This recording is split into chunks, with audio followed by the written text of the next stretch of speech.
Mas eu peço para você prestar bastante atenção. Evite circular pela igreja, conversar, enquanto a mensagem estará sendo ministrada. Não vou demorar, então segura aí rapidinho. Eu tenho certeza que Deus vai falar conosco. Quantos precisam ouvir a voz do Senhor? Diga amém. Amém.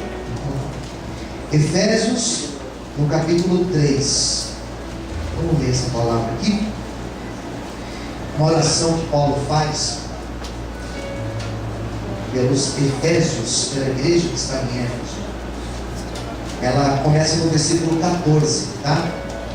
Efésios, capítulo 3. E nós vamos ler a partir do versículo 14 até o versículo de número 21. Se você perceber que a pessoa do lado não trouxe Bíblia, convide o seu amigo aí do lado para ler, junto com você, para que todos possam fazer a leitura com Deus. Graças a Deus. O ar está muito gelado. Vai lá, gente. Vamos levar. Como do Wesley. Você que pediu para aumentar. O do ao vivo é assim, né? Guarda gelado, liga o ar, desliga o ar. O meu aqui o pessoal já sabe o esquema, né? Aqui não tem jeito, aqui passa frio mesmo. Eu estou de terno, né? Então eu estou bem confortável. Vamos voltar. Efésios, capítulo de número 3. Quem já encontrou, diga amém. Amém. 14. Por causa disso, me ponho de joelhos perante o Pai de nosso Senhor Jesus Cristo, no qual toda a família nos céus e na terra põe o nome, para que, segundo as riquezas da sua glória, vos conceda que sejais corroborados com o poder pelo seu Espírito no homem interior, para que Cristo habite pela fé no vosso coração, a fim de, estando arraigados e fundados em amor, poderdes perfeitamente compreender com todos os santos qual seja a largura, comprimento e altura e a profundidade, e conhecer, pode ler essa expressão, conhecer o amor de Cristo, que excede todo entendimento, para que sejais cheios de toda a plenitude de Deus. Ora, aquele que é poderoso para fazer tudo muito mais abundante, além daquilo que pedimos ou pensamos, segundo o poder que em nós opera. E a esse glória na igreja, por Jesus Cristo, em todas as gerações, para todos sempre. Amém e amém. Vamos orar? Vamos fechar os nossos olhos. Ó Deus, este é o momento que nós vamos meditar na Tua Palavra, Senhor. Venha nos ensinar, venha falar aos nossos corações, pois nós estamos aqui hoje sedentos. Estamos aqui com uma terra sedenta por água, estamos aqui também sedentos para ouvir Tua voz. Ministra aos nossos corações, é o que eu te peço e te agradeço. Em nome de Jesus, amém e graças a Deus. Você pode aplaudir bem forte o Senhor.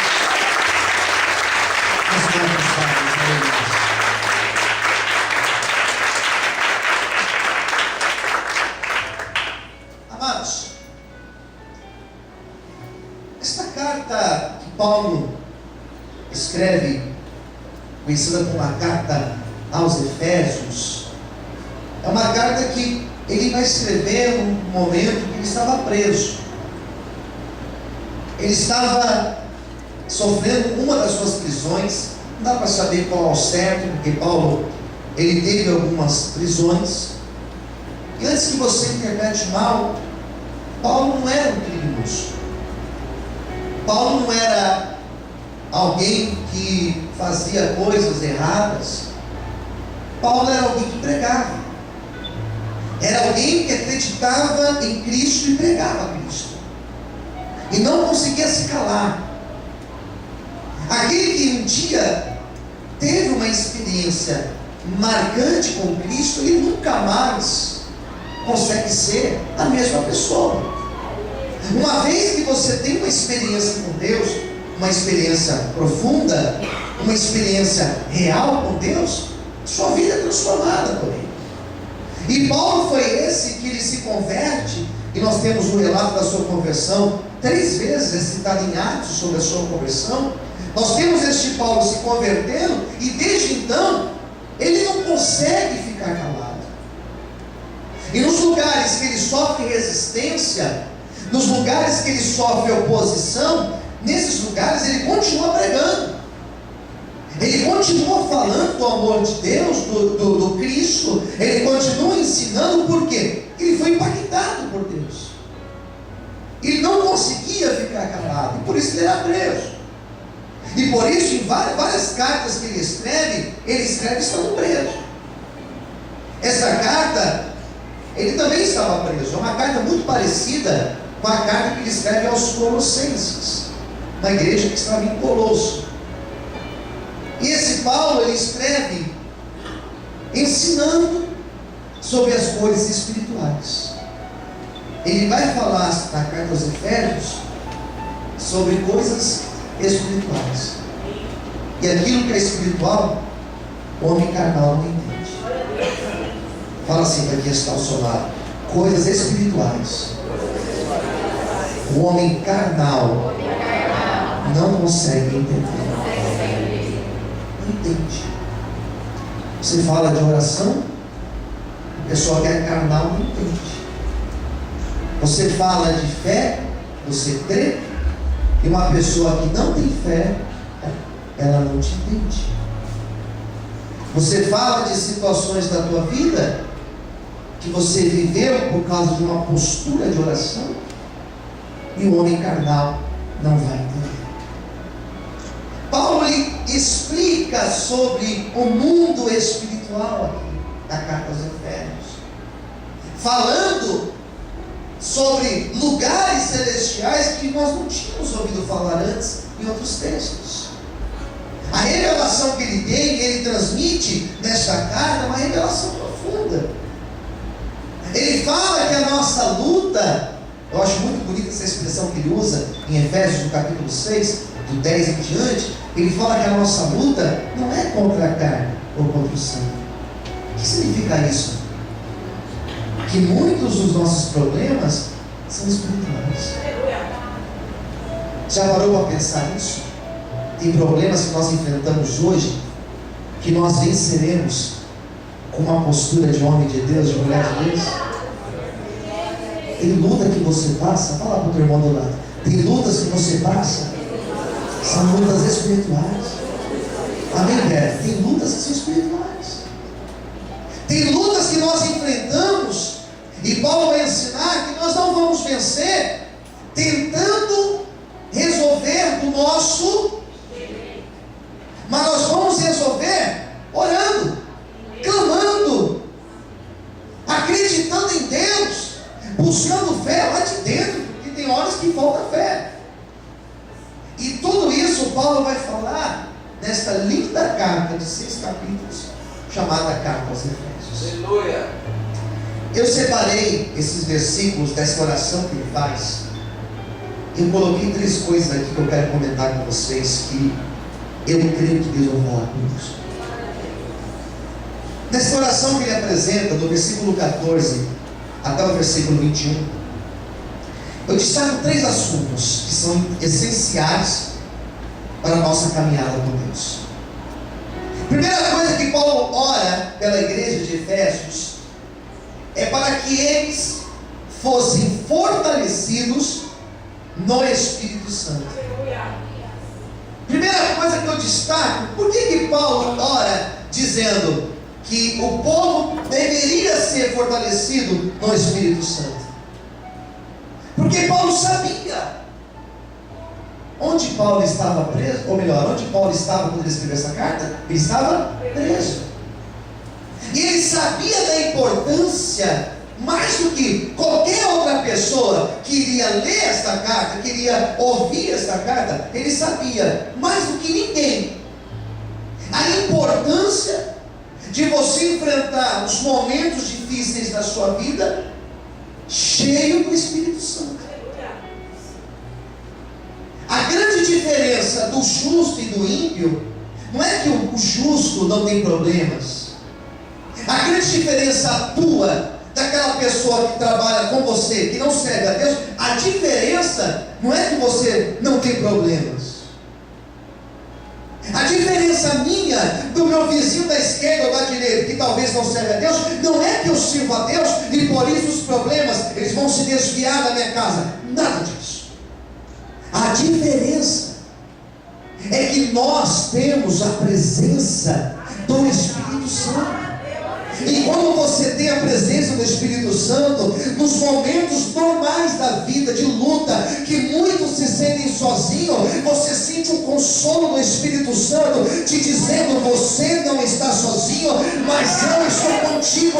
A diferença é que quando nós estamos abatidos, Deus envia a presença do Espírito Santo e nós somos renovados, e ao invés de desistir, nós continuamos, porque a presença do Espírito Santo, ela está conosco. Você pode aplaudir o Senhor por isso? E fica. Aí está a importância, queridos. Aplauda o Senhor bem forte. Amém?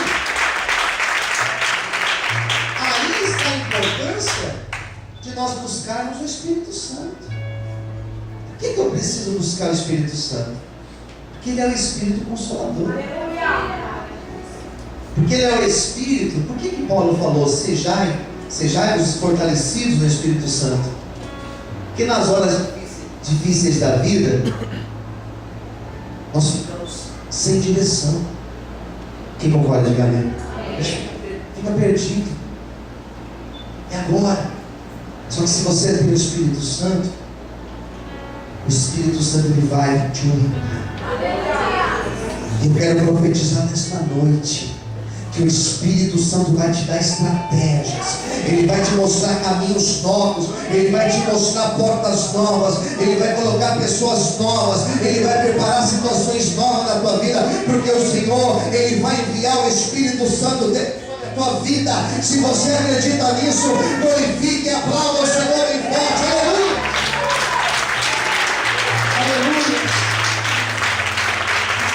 Aleluia! Aleluia! Por isso, a gente precisa se fortalecer no Espírito Santo. A gente não para, a gente continua. Nós não ficamos perdidos, nós não ficamos abatidos, mas nós somos cheios da presença do Senhor. Ele faz uma segunda coisa aqui nesta oração que eu achei forte demais. Olha o que ele ora, preste muita atenção. Vamos reler versículo 17. Olha esse aspecto que Paulo destaca na oração dele: para que Cristo habite pela fé no vosso coração, a fim de, estando arraigados e fundados em amor. Ele vai falar mais ainda, versículo 18: poderdes perfeitamente, qual o verbo que aparece aí? Compreender com todos os santos qual seja a largura, comprimento, altura, profundidade, e conhecer, o que ele fala aí? Conhecer o amor de Cristo. Fala assim para quem estiver perto de você: nós precisamos conhecer. Não, mas fala com mais convicção. Fala assim, ó, nós precisamos conhecer qual é o verdadeiro amor de Cristo. Você sabia que Jesus te ama? Parece muito simples isso. Quando você olha para alguém e você fala: Jesus te ama, parece até muito simples. Mas entender que Jesus me ama é uma das coisas mais profundas, mais complexas da nossa vida cristã. Porque quando eu olho para alguém que na vida dela está tudo bem, e eu falo para essa pessoa: Jesus te ama, a pessoa vai falar, sabe o quê? É claro que ele me ama. Eu tenho um bom emprego, eu tenho uma boa casa, eu tenho um carro, eu tenho até gasolina no meu carro, eu tenho até água na minha casa. Deus me ama realmente, na minha casa não falta água. Realmente Jesus me ama porque tudo que eu ponho nas minhas mãos está certo. Quem está entendendo de amém? Falar para uma pessoa desse jeito que Jesus ama é a coisa mais simples. Agora, você chegar no hospital do câncer e falar para um pai que tem um filho lá na UTI, em tratamento, e falar para esse pai, Jesus te ama, ele vai falar assim: peraí, se ele me ama mesmo, por que meu filho está? Quem está entendendo, diga amém.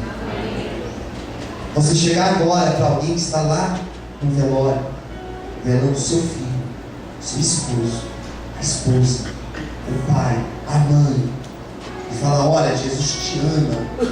A pessoa vai falar assim: peraí, pastor, mais ou menos. Você falar para alguém que hoje teve a luz da sua casa cortada por falta de pagamento, e você falar: olha, Jesus te ama. Essa pessoa vai dizer: peraí, como ele me ama e a luz da minha casa foi cortada. Mas Paulo, quando ele escreveu esta carta, onde ele estava? Preso. E mesmo estando preso, injustamente, ele fala do amor de Cristo. Percebe? Que apesar de não estar bem, ele fala do amor de Cristo. Porque ele está falando de um amor de Cristo numa outra dimensão. Ele não fala simplesmente do amor de Cristo como um Jesus resolvedor de problemas. Porque se eu resumo Jesus a um resolvedor de problemas, eu vou me tornar um frustrado no dia que eu tiver um problema na minha vida. Quando ele fala isso, ele não fala pensando no Jesus que abre portas, que cura enfermidades. No Jesus, porque ele pode fazer isso. Quem crê, diga amém. Ele pode fazer isso. Mas o amor de Jesus, na sua íntegra, não foi manifestado lá na cruz do Calvário, porque aquilo ali foi uma verdadeira exposição do real amor de Cristo. Ele não morre na cruz. Ele não morre lá na cruz para que eu não tenha problemas hoje. Ele morre na cruz para que nós pudéssemos ser reconciliados com Deus. E tem mais, para que naquele grande dia nós possamos ter a nossa salvação eterna. E é disso que ele está falando, Deus. Ele fala de nós conhecermos o amor de Deus, de Jesus. E algumas pessoas pensam: se ele me ama, então ele tem que fazer na minha vida. Bom, se ele me ama, ele tem que curar. Se ele me ama, ele tem que restaurar. Se ele me ama, ele tem que fazer o que eu quero.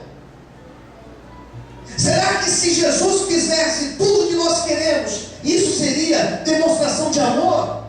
Não. Será que se ele me der tudo que eu vou pedir para ele, isso é demonstração de amor? É assim que nós demonstramos amor para o nosso filho? Dando tudo o que eles querem? É assim. Se isso for demonstração de amor, eu estou perdido. Porque pelos meus filhos, eles vivem à base de Nutella. Nutella. Isso é demonstração de amor? E alguém fala: pastor, Não é. A demonstração de amor verdadeiro não é dar tudo aquilo que meu filho quer.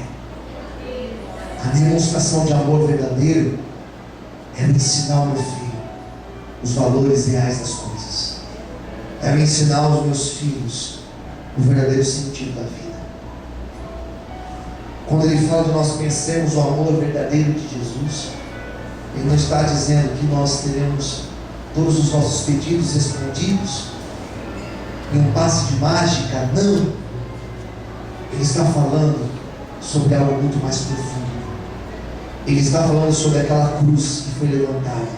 E Jesus morre na cruz para nós termos acesso a Deus.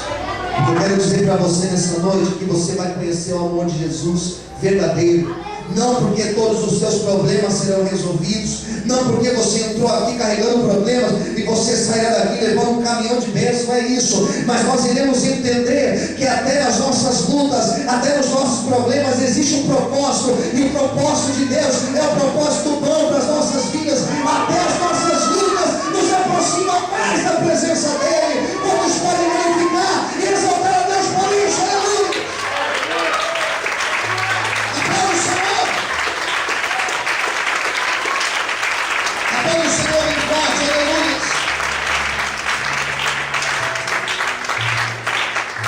Eu conheço o amor de Jesus, não quando Ele tira os meus problemas, mas quando Ele mostra que até nos meus problemas existe um propósito, que hoje eu não entendo, mas lá na frente eu consigo compreender qual era o propósito dele.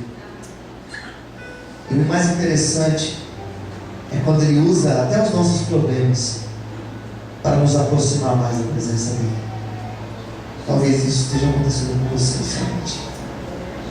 Ele vai muito além na reflexão dele, e olha o que ele fala no versículo 20. E aqui nós vamos encerrar a pregação de hoje. Ele fala assim: olha, aquele que é, qual a palavra que tem aí? Poderoso. Aquele que é poderoso para fazer tudo muito mais abundante, além daquilo que pedimos ou pensamos, segundo o poder que nós opera. Quero nessa noite dizer para você que o nosso Deus é poderoso. Diga para quem está ao seu lado: nosso Deus, Ele é poderoso. E o fato de Ele fazer ou não fazer na minha vida o que eu quero, não significa que Ele é ou não é poderoso. A pessoa infantil, no sentido espiritual, é aquela pessoa que ora: bom, se Deus é poderoso, eu quero que Ele faça isso na minha vida. Deus não precisa disso para mostrar que Ele tem poder, porque Ele pode fazer infinitamente mais do que aquilo que nós podemos pedir. O que eu entendo dentro desse texto, dentro dessa revelação,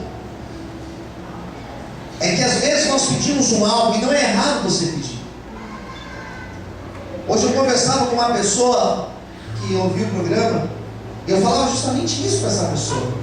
Ela me ligou depois do programa e eu conversei uns 15 minutos e eu falava justamente isso. A nossa oração, ela deve ser: Senhor, eu quero, mas que todavia seja feita a tua vontade, porque o Senhor sabe o que é melhor para a minha vida. Quem entendeu, diga amém. E a minha maturidade, ela dá quando eu estou disposto a me ajoelhar perante o altar de Deus e orar dessa maneira: Senhor, eu quero que isso aconteça na minha vida, porém, Senhor, vai ser no teu tempo, vai ser no teu jeito, e se não for hoje, o Senhor sabe qual é o melhor momento para fazer na minha vida. Se é que o Senhor quer fazer, se o Senhor não fizer, o Senhor vai continuar sendo meu Deus, e toda hora e toda agora vai continuar sendo tua, Senhor. Aleluia. Você fala para mim, Senhor? Você pode louvar a Deus por isso? Aleluia. Esse versículo 20 está dizendo o seguinte: Deus vê além. Fala para quem está ao teu lado: Deus vê além. Ele vê além, queridos. Deus sabe se isso daí para a tua vida, que Ele tirou hoje, é um livramento para você. Deus sabe que aquela porta não deu certo para você. Quem entendeu? Diga amém. Deus sabe que aquele relacionamento não deu certo. Deus sabe por que aquela porta fechou. Deus sabe por que eu orei e não aconteceu como eu gostaria até que acontecesse. Ele vê além. E o fato de eu entender que Deus vê além me faz entender que Ele me ama. E hoje Ele já está me livrando de coisas que eu poderia passar amanhã. E eu não estou sabendo. Quem está entendendo de além? Ele faz além do que nós pedimos ou até pensamos. Ele vai além dos nossos pensamentos. Às vezes nós achamos que aquilo é tão bom, que tal coisa, se acontecesse, ia ser um estouro na minha vida. Estouro mesmo. Ia estourar com tudo. Então Deus te livra. Então Deus tira. Por quê? Ele te ama. Simplesmente pelo fato de Ele te amar.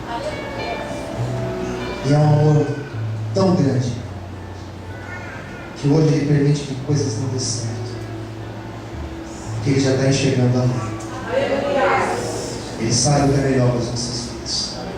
Talvez se hoje Ele me desse o que eu tanto quero, talvez nem aqui eu estaria. Talvez eu nunca mais me curvaria perante Ele. E eu prefiro a minha salvação. Paulo escreve esta carta a esta igreja com desejo que eles fossem cheios e revestidos do Senhor, cheios da armadura de Deus. O meu desejo nessa noite é que você possa sair daqui revestido da presença de Deus. Paulo fala para esses irmãos que eles deveriam ser revestidos da armadura de Deus. E uma armadura, para que serve se não é para lutar, para guerrear? Ele não está escrevendo uma carta para um povo que não teria problemas. Era para um povo que enfrentaria problemas. Mas ele disse: nós vamos vencer, vocês vão vencer, se vocês se revestirem de Deus. E é para isso que nós estamos aqui nessa noite, nos revestir do Senhor. E com certeza nós venceremos, em nome de Jesus. E a vontade que é boa de Deus, ela vai ser manifestada na nossa vida. Será que você pode aplaudir mais uma vez, por favor?